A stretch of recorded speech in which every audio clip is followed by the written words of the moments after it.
तो सुनो भैया ढूंढ बजे और बजे काली, अयोध्या वाले चाचा लाते हैं बात निराली।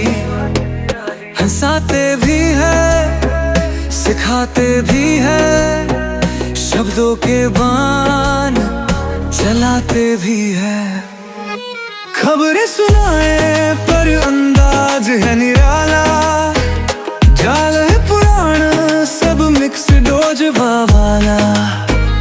आए सबका भला बड़े दिल वाले, आ गए गुरु चाचा बकैत अयोध्या वाले। भैया चाचा बकैत भी महाकुंभ आ गए हैं, हमारे पीछे आप संगम देख रहे हैं। ठीक है, हमने सोचा चलो हम भी देखिए आए। कई लोग अपनी भड़ास निकाल रहे हैं, गरिया रहे हैं, पता नहीं क्या क्या बोल डाल रहे हैं। एक इतना भव्य आयोजन हुआ है, उनको उसमें 36 कमियां नजर आ रही है।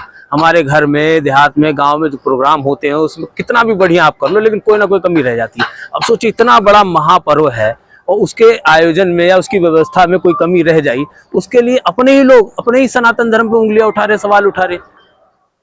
तो भैया कोई व्यवस्था में कमी बता रहा है, कोई कह रहा है कि जाम लगा हुआ है, कोई डरा रहा है कि आओ मत, यहाँ इतनी भीड़ है, डर जा रहे हैं लोग बाग उससे। ऐसा हुआ नहीं हुआ, मौत हो गई, उसके लिए किसी ने क्या क्या नहीं कह दिया। मतलब तरह तरह की चीजें लोग आपके मन में डाल रहे हैं, और वो लोग ऐसे लोग हैं जो बोल रहे हैं, लेकिन उसके बावजूद भी यहाँ 60 करोड़ से ज्यादा की आबादी जो है, श्रद्धालु जो है, वहां स्नान कर गए, इतना डराने के बाद भी। अब भैया कई लोग कह रहे हैं कि ये लोग अपना पाप धोने जा रहे हैं, तो भैया ये पाप धोने की धरती नहीं है, संगम जो पुण्य कमाने की धरती है। बात पाप की आई तो एक छोटी सी कहानी में सुना देता हूँ कि एक संत थे। अब संत क्या थे, वो संत कहीं जाते थे, 10 तरीके के काम करते थे, उसके बाद क्या करते थे, गंगा जी का स्नान कराते थे।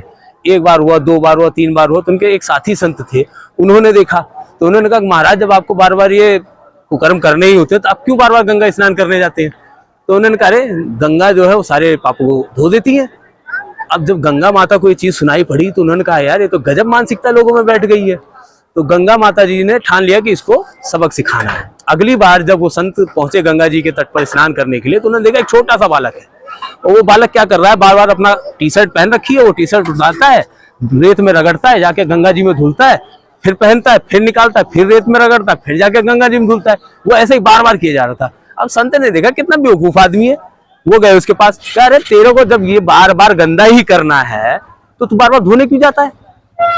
तब वहां गंगा जी प्रकट हो गई। उन्होंने कहा महाराज ये चीज तो आपको भी समझनी चाहिए ना, जब आपको बार बार अपने इस तन को, अपने इस मन को गंदा ही करना होता है, तो बार बार आप मेरे यहाँ इसको शुद्ध करने क्यों आते हैं।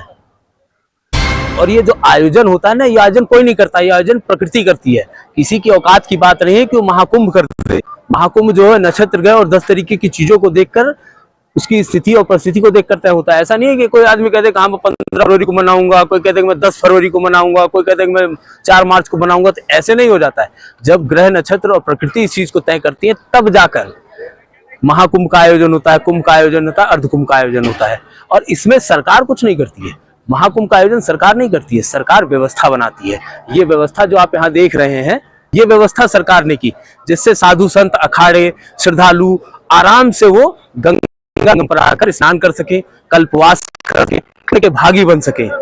तो ये व्यवस्था जो होती है वो सरकार करती है। सरकार किसी भी कुंभ का आयोजन नहीं करती है, आयोजन प्रकृति करती है। तो गुरु हम लोगों के यहाँ बचपन से कहा जाता है कि हम लोग कहीं जाते नहीं है, हम लोगों को बुलावा आता है। जैसे हम लोग वैष्णो देवी जाते हैं, वैष्णो देवी हम जाते नहीं है, हमको वहां से बुलावा आता है। तो ऐसे ही जिसको महाकुंभ का बुलावा आया वो यहाँ पहुंच गया। अब हम ही को देखिए कितनी बार प्लान कैंसिल हुआ, लेकिन आज हम यहाँ पहुंच गए। कई लोगों को यहाँ आने के लिए 30-30, 40-40 किलोमीटर जाम में फंसना पड़ा होगा, पैदल भी चलना पड़ा होगा, लेकिन हमारी खुशनसीबी देखिए कि हमारे नसीब में लिखा हुआ था, तो आज हम यहाँ पहुंच गए और हमें चलना भी नहीं पड़ा। मात्र 3 किलोमीटर हम पैदल चल के आए हैं, वो भी अपनी गाड़ी से उतर कर। तो महाकुंभ की जो रौनक है ना, वो दिन में ही नहीं, रात में भी मनमोह लेने वाली है। आप पीछे का नजारा देख रहे होंगे, ठीक है। और तमाम दुष्प्रचार हुए, तमाम लोगों ने मतलब मिथक फैलाया, पता नहीं क्या क्या कहा, लेकिन उसके बावजूद भी जो यहाँ संत महात्मा आए, अखाड़े आए, सबने यहाँ की तारीफ की, व्यवस्था की तारीफ की, ठीक है। और आम श्रद्धालु की तारीफ आप इसी से ही जान लीजिए, कितने दुष्प्रचार के बावजूद भी यहाँ आने वालों की संख्या जो है वो 60 करोड़ से ज्यादा हो गई। यहाँ भगदड़ हुई है, भगदड़ में लोगों की मौत हुई, श्रद्धालुओं की मौत हुई, दुखद है। लेकिन कोई भी व्यवस्था जो होती है ना, वो बनाने से बनती है, चाहे सरकार हो चाहे कोई भी हो, वो केवल आपको एक रास्ता दिखा सकता है, एक दिशा दिखा सकता है, और अगर आप उस दिशा को नहीं मानेंगे, अपनी ही करते रहेंगे, अपनी ही चलाते रहेंगे, तो व्यवस्था नहीं बन पाएगी और ऐसी दुर्घटनाएं होंगी। हम आज भी आए थे, हमने देखा कि कई लोग जो है वो आने वाले रास्ते पे उल्टा जा रहे हैं, कई लोग जाने वाले रास्ते को उल्टा आ रहे हैं। तो ये अव्यवस्था जो है वो पुलिस नहीं सुधार सकती। कितने लोगों को बोलेगा वो? हमने अपने सामने देखा पुलिस वालों को किस तरीके से वो परेशान थे, लोगों को बार बार चिल्ला चिल्ला बता रहे हैं, लाउड स्पीकर पर अनाउंसमेंट कर रहे हैं। उसके बावजूद भी लोग यहाँ घाट पर बैठकर खा रहे थे, पी रहे थे, पॉलिथीन फेंक रहे हैं, बोतल फेंक रहे हैं। इतना लाउड स्पीकर से अनाउंसमेंट करने के बाद भी अगर कोई ये समझने को तैयार नहीं है कि साफ सफाई बनाए रखी घाट की, तो इसको बताइए प्रशासन की क्या गलती है? तो भैया, जो अपने घर की व्यवस्था नहीं संभाल पा रहे हैं, जो छोटा सा आयोजन नहीं कर पा रहे हैं, वो महाकुंभ में खामियां निकाल रहे हैं। ठीक है, वो बता रहे हैं कि ये गलत हुआ है, ये ऐसा हो रहा है, तो श्रद्धालुओं के साथ ऐसा हो गया, वीआईपी मूवमेंट हो रहा है, ये हो रहा, फलाना हो रहा है, धमाका हो रहा है। तो भैया ये सोचो ना कि तुम घर में 400 आदमी का आयोजन ढंग से नहीं कर पाते हो, कोई ना कोई कमी रह जाती है। यहाँ तो सोचो महाकुंभ था, कितने किलोमीटर में महाकुंभ का एरिया जो है वो फैला हुआ है, महाकुंभ नगरी फैली हुई है।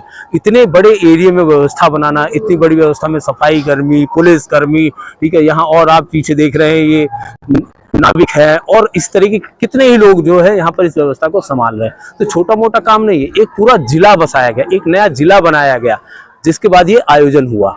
हमारा एक बात बताइए, हमारा ऐसा कौन सा तीर्थ स्थल है जहां हम बिना मेहनत के, जहां हम बिना श्रद्धा के पुण्य के भागी बनते हैं? हम गिरिराज जी जाते हैं, वहां हम परिक्रमा कितने किलोमीटर की देते हैं। हम वैष्णो देवी भी जाते हैं, हम वहां कितना किलोमीटर की चढ़ाई चढ़ते हैं, श्रद्धा से उस दरबार में जाते हैं, तो आपको एक अलग ही आनंद आता है। तो यहाँ अगर मान लीजिए कुछ लोगों को चलना पड़ा, पैदल चलना पड़ा, तो वो अपने आप में एक अलग ही पुण्य है। तो ये तो महाआयोजन था, महाकुंभ का आयोजन था, जो सालों में एक बार होता है। लेकिन एक चीज बताइए हमें, हर साल शिमला, नैनीताल, मसूरी, मनाली, गर्मी और सर्दी में आप देखते होंगे कि लोग जाते हैं और 2-2, 3-3 दिन जाम में फंसे रहते हैं। 4 की चीज 40 में मिलती है, ठीक है, वहां तो हर साल होता है। वहां की व्यवस्था क्यों नहीं बना लेते आप लोग? और वहां ये जो नाटक और रोना रो रहे हैं ये लोग, वहां ये रोना क्यों नहीं रोते? करे 2-2 दिन तक जाम में फंसे रहे, अरे हमें 4 की चीज 40 में मिली, ठीक है, हमें पैदल चलना पड़ा, हमें गाड़ी में फंसे रहना पड़ा। वहां नहीं, वहां पिकनिक मनाने जा रहे हो तो सब मंजूर है, और यहाँ अगर तीर्थ क्षेत्र में आ रहे हो, 2 कदम चलना पड़ जाए या कुछ कष्ट उठाने पड़ जाए, तो यहाँ लगेगा अरे सरकार ने व्यवस्था क्यों नहीं बनाई? अरे व्यवस्था जहाँ ऐश करने जा रहे हो वहां की होनी चाहिए ना, यहाँ व्यवस्था नहीं होती है। ठीक है, ये आयोजन है महाकुंभ का, यहाँ पुण्य कमाने आ रहे हैं, एहसान करने नहीं आ रहे हैं किसी पे। यहाँ की व्यवस्था नहीं संभाल पा रहे हो, ठीक है, वहां की व्यवस्था छोड़ दीजिए। यहाँ बता रहे हो थेथरेबाजी कर रहे हो, वीआईपी है, ये है, वो है, फलाना है, धमाका है। अरे भैया, पंटून पुल बंद किया गया, भगदड़ मची जिस दिन, बहुत लोगों का पंटून पुल बंद कर दिया गया। भाई पंटून पुल बंद नहीं करते तो वो हादसा जो आपने देखा ना, शायद उससे बड़ा हादसा होता। जब उस पार भी भीड़ है, इस पार भी भीड़ है, और वो भीड़ आमने सामने से इधर उधर जाती, जैसा कि अभी हमने देखा कि एक ही रास्ते पे लोग आमने सामने टकरा रहे हैं। अगर उस पंटून पुल पर ऐसी स्थिति होती, तो अगर लोग गंगा में गिरते, यमुना में गिरते, तब क्या हालत होती? तब कितने लोगों की जान जाती? किसी ने सोचा?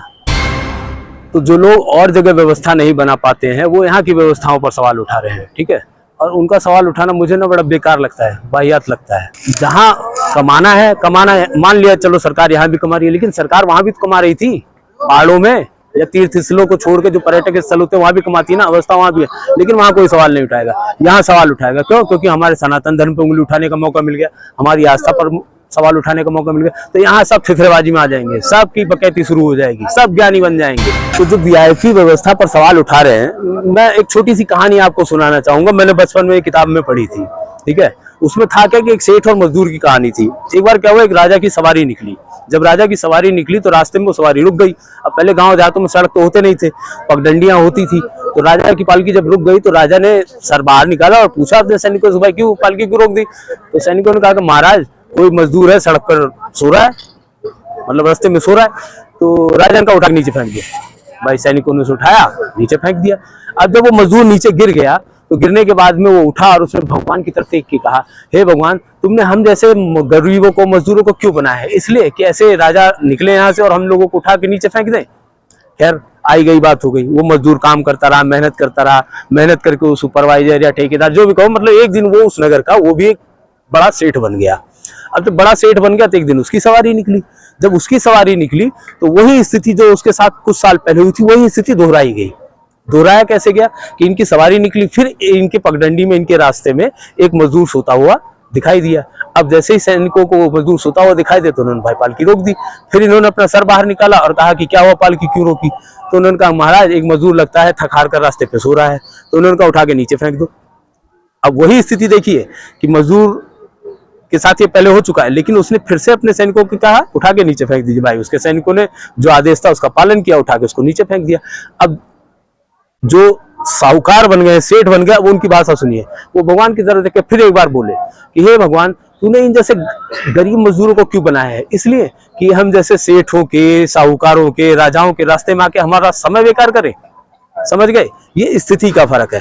वीआईपी कल्चर किसी को काटने नहीं दौड़ता है। आज भी हमारे देश में कोई मंदिर ऐसा नहीं बचा होगा जहां वीआईपी दर्शन ना होते हो, वीआईपी आरती ना होती हो, उनके रेट लिस्ट ना हो, ठीक है, अलग से व्यवस्थाएं ना हो। हम जहां खड़े हैं ये भी वीआईपी घाट है।